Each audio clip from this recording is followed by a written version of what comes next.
Welcome to Speak English with me. Improve your vocabulary, grammar, and pronunciation with our engaging lessons. Hello, everyone, and welcome back to the podcast. It's great to have you with us. Emma, can I ask you something before we get started? Of course. That little smile tells me you've noticed something. I have, and now I can't stop noticing it. You know when you learn a new word and suddenly it feels like everybody on Earth is saying it? Oh, I know where this is going already. It's almost like buying a blue car and then seeing blue cars everywhere. Yes, that's the feeling. Over the last few weeks, I've been listening to interviews, podcasts, people chatting in cafes, even random videos online, and one word kept appearing again and again. Not every 5 minutes, more like every few sentences. Let me guess. Is it basically? It is. And here's the funny part. I wasn't even looking for it at first. My brain just started picking it up naturally. Then I thought, wait a second, native speakers really love this word. They really do. The strange thing is that most English learners already know the word. If you ask them, what does basically mean? They'll probably answer, it means in a simple way, or it means the main idea. Which isn't wrong. Not at all, but knowing the definition and knowing how the word actually lives inside a conversation are two very different things. That's what today's episode is all about. We're not going to treat this like a grammar lesson because that's not how people learn to sound natural. Instead, we're going to listen to the word the way native speakers use it every day.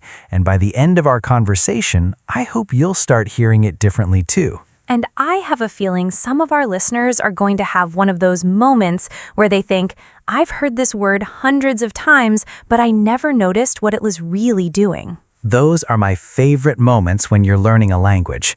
It's like someone switches on a light. Suddenly, something that always felt ordinary becomes interesting. Before we dive in, if these conversations help you feel more confident speaking English, make sure you're following the podcast so you don't miss future episodes. Every week, we take something that native speakers do naturally and break it down through real conversations instead of textbook examples. Speaking of real conversations, can I tell you about something that happened to me last weekend? Please do. I love stories that begin with something happened. I met an old friend for coffee. We hadn't seen each other in almost a year, so naturally we had a lot to talk about. At one point, I asked him, "How's your new job going?" He took a sip of his coffee, looked at me for a second, and said, "Basically, I'm doing 3 different jobs. My manager is great, I'm learning a lot, and I'm exhausted." That's such a natural answer. It really was. And the interesting part is that he could have talked for 20 minutes. He could have described every meeting, every project, every challenge, every funny moment with his colleagues. But he didn't. No, he gave me the big picture first. That's something people often miss. When native speakers say basically, they're often giving you the front cover of the book before deciding whether they need to show you every chapter. I like that image. Think about it. If your friend says, basically, I'm loving the job, but it's really busy, you already understand the situation. Now you can ask, what kind of work are you doing? Or why is it so busy?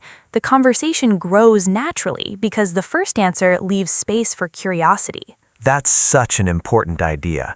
Good conversations aren't competitions to see who can provide the most information in one breath. Oh, I learned that lesson the hard way. Really? Years ago, if someone asked me a simple question, I'd answer with every detail I could remember.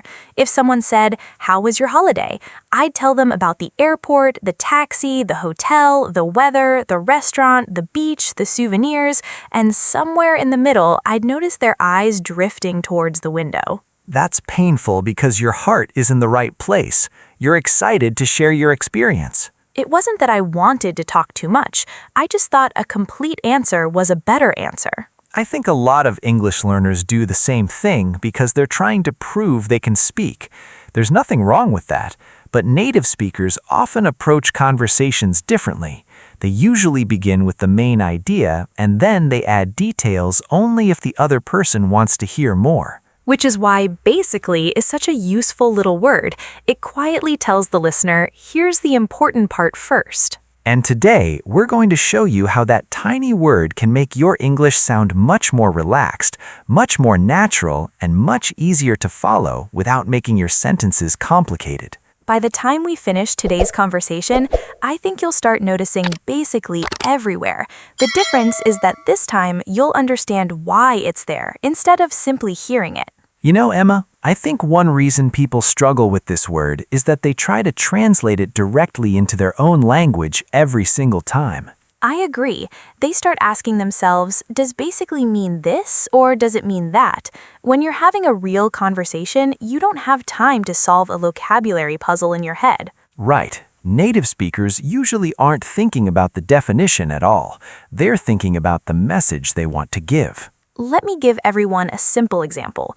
Imagine I ask you, why were you late this morning? I could answer with every detail. I could say, well, my alarm didn't go off, then I couldn't find my keys, then there was a lot of traffic, and finally I had to stop for gas. That's a perfectly good answer. But if I'm talking to a friend, I might smile and say, basically, everything that could go wrong this morning went wrong.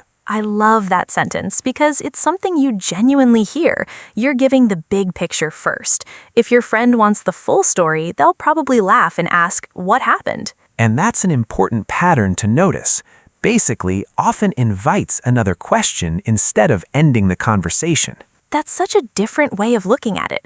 Many learners think speaking well means giving long answers immediately, but conversations usually grow one step at a time. Here's another situation. Someone asks, did you enjoy the movie? You could spend 5 minutes talking about the acting, the music, the ending, and your favorite scene. Or you could say, basically, it started slowly, but I really enjoyed it. Now your listener already understands your opinion. If they're interested, they can ask, what made the ending so good?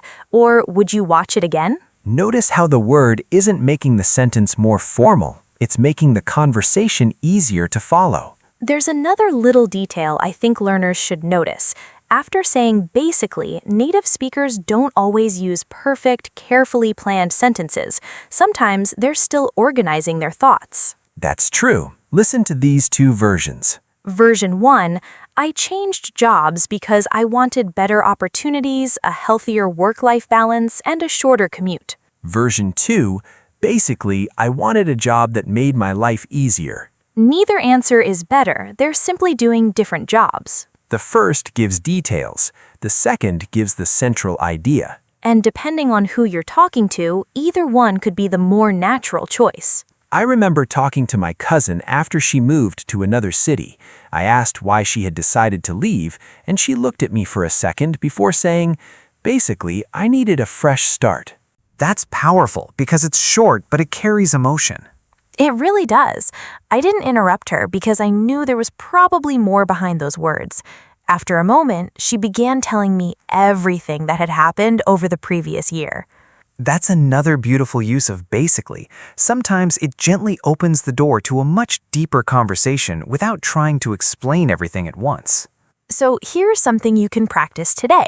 When someone asks you a question with a very long answer, stop for just a second and ask yourself, if I had to explain this in one main idea, what would I say? Very often, that's the perfect moment to use basically. You know what I find fascinating? Once you start paying attention to this word, you realize it appears in situations that have nothing to do with grammar. It's really about people. That's such a good way to put it. It's about how people organize their thoughts while they're talking. They're not trying to sound clever, they're trying to help the other person understand them. Let's imagine we're coworkers having lunch together. I'll start. Go for it. So, how did your presentation go this morning? Honestly, basically it went much better than I expected. I was nervous at first, but once I started talking, everything just flowed. That's something I'd hear in a real office. You didn't say every single thing that happened during the presentation. You gave me the overall feeling first. And because I did that, you have somewhere to take the conversation. You might ask, what were you nervous about? Or how many people were there? Which is much more natural than me sitting quietly while you explain 20 minutes of your morning. Conversation is a partnership. One person speaks, the other becomes curious, and then the story slowly grows. Let's try another situation. This time, you're asking me about a vacation. Deal. So, how was Italy? Basically, it was everything I hoped it would be. Great food, friendly people, and I walked so much that my feet were sore by the end of the week. That's wonderful because I already have a picture in my mind. I can almost imagine you walking through little streets with an ice cream in your hand. That part is surprisingly accurate. Really? Absolutely. And if you wanted more details, I'd happily tell you about the tiny cafe we found by accident or the afternoon we got completely lost looking for a museum. That's another important lesson. Basically doesn't replace details. It delays them until the listener shows interest.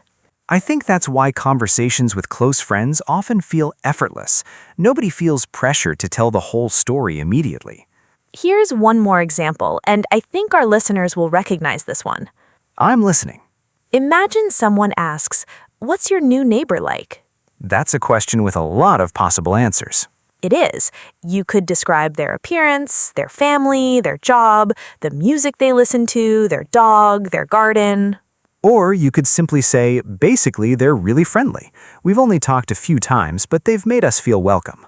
See how quickly you understand the situation? The listener already knows the most important information. Then they can ask, oh really, what did they do? And now the conversation continues naturally instead of feeling like a long speech. There's another little habit native speakers have. Sometimes they use basically because they're looking for the simplest way to explain something that feels complicated. That's true. Imagine someone asks, how does your company's software work? Most people aren't going to explain every technical detail. They'll probably laugh and say something like, well, basically it helps small businesses keep track of their customers. That's a perfect example because you're simplifying without pretending the whole subject is simple. You're saying, this is the easiest way to understand it. I think learners sometimes worry that using basically sounds lazy. I used to think that too. But when you listen carefully, you realize it's often generous rather than lazy. You're making your explanation easier for someone else to follow. And that's one of the nicest habits you can develop as a speaker. Instead of asking, how much do I know? Ask yourself, how can I make this easier for the other person to understand? That's when words like basically begin to feel natural instead of forced. You know, Emma, there's another reason I love listening to native speakers. Sometimes they use a word in a way that isn't obvious at all until you really pay attention. I know what you're talking about. At first, you think, oh, they're summarizing. Then, a few minutes later, you realize the word was doing something completely different. Let's explore that. Imagine we're talking after I had a disagreement with someone at work. Okay, what happened? You ask me, so are things better now? And what do you say? Yeah, basically, we just misunderstood each other. That's interesting because you're doing more than giving me the main idea. You're also making the situation sound less dramatic. That's it. I'm calming the story down. Instead of focusing on every frustrating detail, I'm helping you see the bigger picture. Native speakers do that all the time. They don't always want to replay every emotion. Sometimes they want to move toward the conclusion first. Here's another example. Someone asks, why didn't you buy the apartment? You could list 10 different reasons. Or I might say, basically, it was too expensive for what we were getting. That sentence feels very natural because you're giving your final judgment. The details still exist, but they're not the first thing you want the listener to think about. There's another advanced use that learners often miss. Have you noticed people start a sentence with so, basically, after they've been thinking for a moment? Yes, it's almost like they're collecting their thoughts before giving an answer. And that's something worth remembering. Fluent speakers don't rush to fill every second with words. They're comfortable taking a moment before answering. I actually think those tiny pauses make conversations feel more human. Me too. Perfectly polished answers sometimes sound rehearsed. Real conversations have little moments where people search for the best way to explain an idea. Let's try one more situation. Go ahead. Imagine your friend asks, how was your first week at the gym? I'd probably laugh first. Why? Because my muscles would still be hurting. Fair enough. Then I'd say, basically, I'm enjoying it, but I forgot how difficult the first week can be. That's another lovely example because you're balancing two ideas. You're positive, but you're also honest. And if my friend asks, what exercises are you doing? Then the conversation naturally becomes more detailed. That's a pattern we've seen again and again today. Basically, often introduces the headline, not the whole article. I like that comparison because it reminds us not to overload people with information. Give them the picture first, then let the conversation decide how much detail comes next. There's one last thing I'd like our listeners to notice before we move on. Native speakers don't force this word into every conversation. That's an excellent point. If you start every answer with basically, people will notice. Like any useful expression, it works best when it appears naturally. So don't think, I learned a new word, now I have to use it 10 times today. Think instead, does this sentence become clearer if I use it? If the answer is yes, great. If not, leave it out. That's probably one of the biggest differences between studying English and living in English. Native speakers aren't counting vocabulary words. They're choosing whatever helps the conversation flow. And when you begin listening for that instead of memorizing isolated definitions, you'll discover that fluency isn't about using more words. It's about choosing the right words at the right moment. Before we finish today's conversation, I think this is the perfect time to clear up a mistake that a lot of English learners make with the word basically. Ironically, it doesn't happen because they misunderstand the word. It happens because they're excited to use it. I know what you mean. You finally learn a new expression, it sounds natural, and then suddenly it appears in every sentence you say. We've all been there. I remember learning a useful phrase in another language years ago. For about 2 weeks, I used it constantly because I was so proud that I had discovered it. Then one of my friends laughed and said, "You know there are other ways to say that, right?" That's such a funny moment because it reminds you that language isn't about collecting favorite words. It's about having choices. That's why I'd like our listeners to remember something simple. Don't try to force basically into every conversation. Instead, ask yourself one question. Am I helping the listener understand my main idea? If the answer is yes, then basically might be the perfect choice. If you're already being clear without it, you probably don't need it. Let's play a little game. I'll read a sentence and you tell me whether basically sounds natural. I like this already. First one. Basically, I forgot my umbrella, so I got wet. That sounds fine. You're giving the main reason for what happened. Second one. Basically, my name is Sam. That sounds strange. Why? Because there's nothing to simplify. Your name is simply your name. You're not explaining a complicated situation or summarizing a long story. Perfect. One more. Basically, after thinking about it for a long time, we decided to move closer to our family. That sounds very natural because you're summarizing a decision that probably involved many conversations, emotions, and practical reasons. Notice something interesting? The word often appears when there's a bigger story hiding behind a shorter sentence. That's such a nice observation. It's almost like saying, there's more I could tell you, but this is the heart of it. Which brings us to another habit that can make your English sound more natural. Listen for reactions after someone says basically. That's a great listening exercise. Imagine your friend says, basically, I'm thinking about changing careers.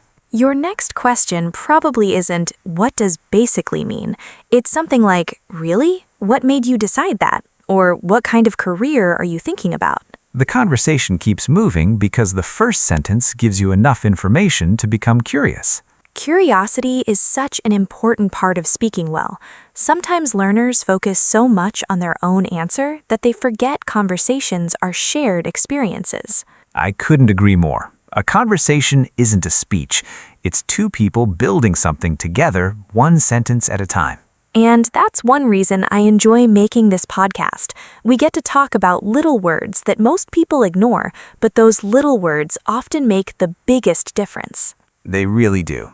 Grammar matters, vocabulary matters, pronunciation matters, but those tiny conversational words are often what make someone sound relaxed and confident.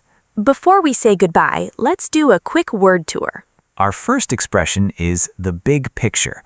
When you look at the big picture, you focus on the most important idea instead of every small detail. You could say, the project has a few problems, but if you look at the big picture, we're making great progress. Next is the main idea.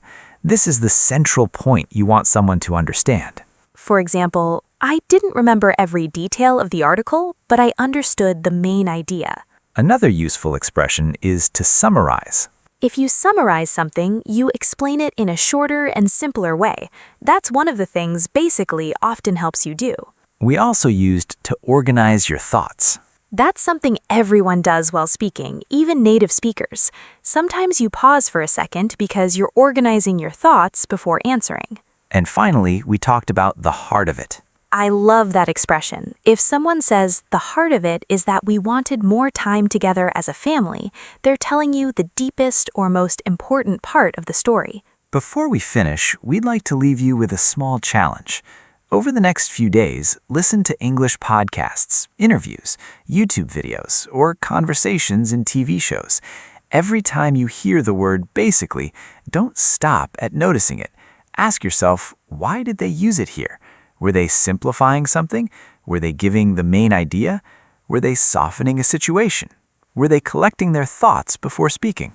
I think you'll be surprised by how often the answer changes. Sometimes it's summarizing, sometimes it's making an explanation easier to follow, sometimes it's quietly telling the listener, don't worry about every detail, this is what really matters. And when you begin noticing those patterns, you'll stop thinking of basically as just another vocabulary word. It'll become part of the way you understand conversations. That's the goal we hope every episode helps you reach. We don't just want you to learn English, we want you to notice how English works when real people are laughing, telling stories, solving problems, sharing opinions, or simply talking about their day. Thank you so much for spending your time with us today. We know you have plenty of ways to practice English, and it means a lot that you chose to learn with us. Keep listening, keep noticing those small details, and don't be afraid to experiment with new expressions when the moment feels right.